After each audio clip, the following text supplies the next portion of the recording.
The clock on my phone glowed 2:17 a.m., a sickly green number reflecting faintly in the rain-streaked window of the intercity bus, and the only sound breaking the endless drumming of tires on wet asphalt was the wheezing of the ancient heating unit. I was the sole witness, save for the driver slumped behind the wheel, to the unsettling presence occupying the front row. A man who radiated the cold, stale tension of having just stepped out of a nightmare or, worse, having committed one.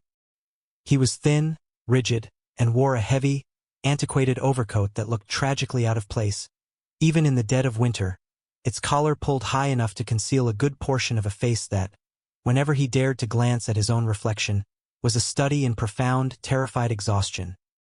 His eyes darting frantically between the front exit and the opaque darkness pressing against the glass, making the air in the already cramped cabin feel suffocatingly thick with paranoia. I tried to focus on the dimly lit pages of my book, desperate to ignore the metallic scent of damp earth and something acrid. Maybe old engine oil, maybe something else, that seemed to cling to him. But then my phone, carelessly left on full volume, erupted with the jarring, synthesized chime of a breaking news alert, the automated voice of the local crime anchor slicing through the silence like a scalpel. Police urge caution tonight after a violent incident near the downtown district. Authorities are searching for a male suspect described as being strangely and heavily dressed, possibly attempting to flee the city using public transport. Citizens are advised to maintain distance and contact law enforcement immediately if they encounter anyone matching this unusual description.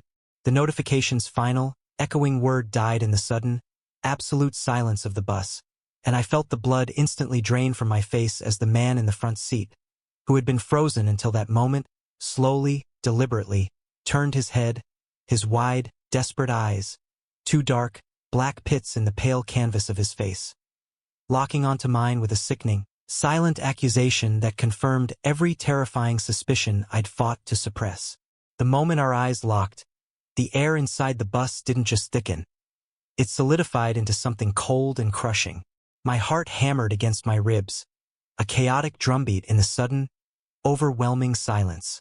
I forced myself not to look away, a primal instinct screaming that showing fear now would be the final mistake. I gave a quick, involuntary blink, pretending I was annoyed at the loud notification, and immediately lowered my phone, fumbling for the volume button to kill the noise. Play it cool. He can't know what I know. He can't. The man held the stare for what felt like an hour but was probably only 3 seconds. The intensity of his gaze was not just threatening. It was pleading, as if he was silently begging for a denial I couldn't give.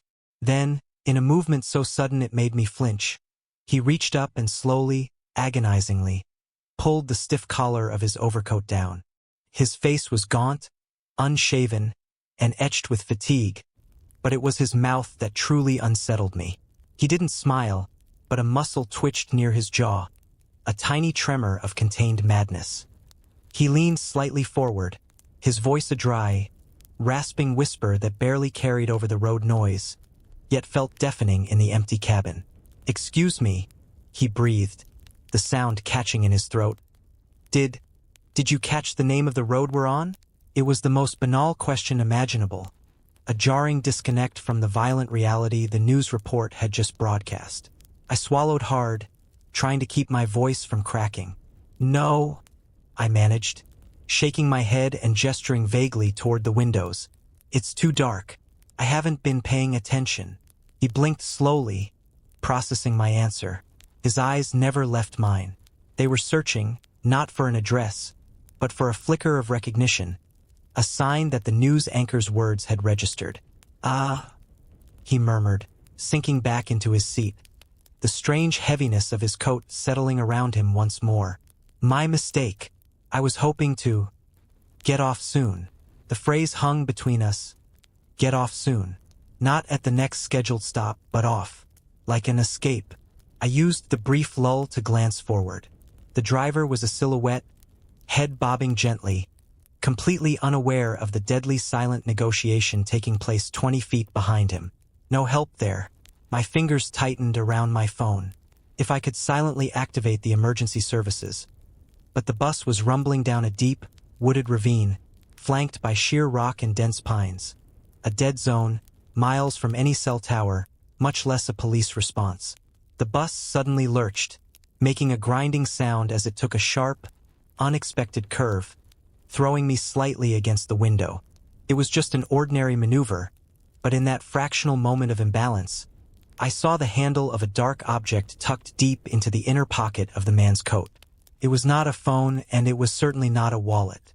My heart didn't just drum now, it screamed. The question was no longer if he was the criminal, but what he was going to do when the bus finally reached the next inevitable stop, and whether I would still be breathing when it did.